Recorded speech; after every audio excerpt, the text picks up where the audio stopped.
Hello, Mark Crossfield here. We've got the Ping S56 hitting up against Titleist AP2 712. So the new Titleist AP2 up against the Ping S56, two better players clubs. Let's give them a hit, show you exactly how these two irons compare.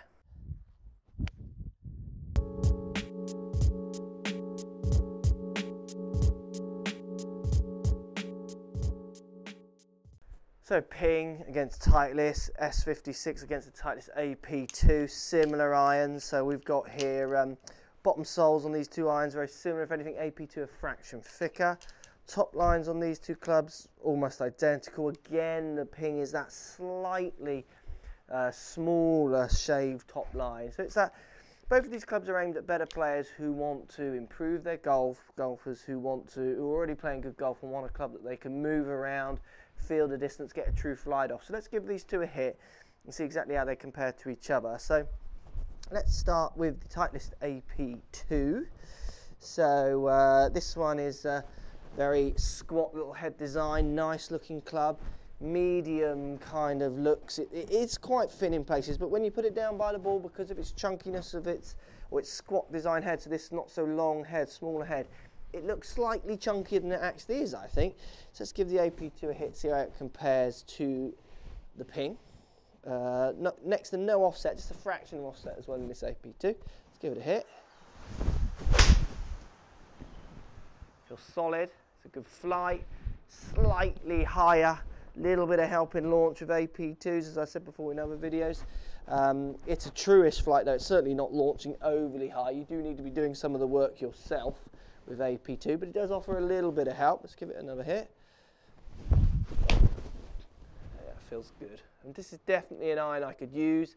It's not an iron I would give to someone who wants help with their irons. It's an iron I'd give to someone who wants to get lower in handicaps, or they're confident with their level of strikes, because it offers a bit of assistance but not loads. Feels good though. So comparing it up to the Ping S56, looking down at the ball, the 56 is also a squat little head design as well, which I liked from both of these clubs. It's got a nice thin top line, next to no offset. Obviously it's got the ferrule on it, which is quite unique for Ping, with the black ferrule on the club, because they often on their more famous irons you don't get any ferrule. This is definitely aimed at the better player. Let's give it a hit, see how it feels. Feels good. This is a 7 iron where that's a 6, so it launches a little higher, but it's a very true flight with the Ping. I like the flight it gives. It gives a little bit of help. It feels very solid off the face.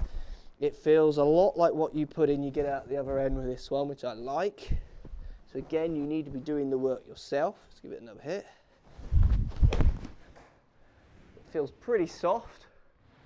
It feels very controlling, doesn't feel like it's going to get loads of distance. So look, it's a nice iron. Again, you've got to be striking the ball relatively well to hit either of these two. Certainly the Ping. I think the Ping is slightly harder to hit than the AP2, but only fractional.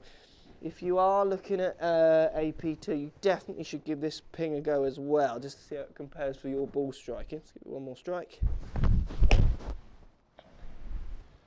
Does feel good. I mean, out of the two for me, I think I would definitely opt more for the Ping. I like the shaved down looks of it. I like the feel of it, just a fraction better. Both clubs do look and perform well though. I'll be interested to know what your comments are on these two guys. Post below. Are you a Ping guy, you're a Titleist guy, and why? Let us know. If you've tried both of these clubs, what kind of results were you getting? High, low, ball flights, what was happening? For me, perform very similar. AP2 goes maybe a fraction higher. I think the Ping for me looks that bit nicer, feels that bit nicer, but both of these are good players, good clubs. Thanks for watching, guys. Hope that helps. See you in the next video, and let me know which one you prefer.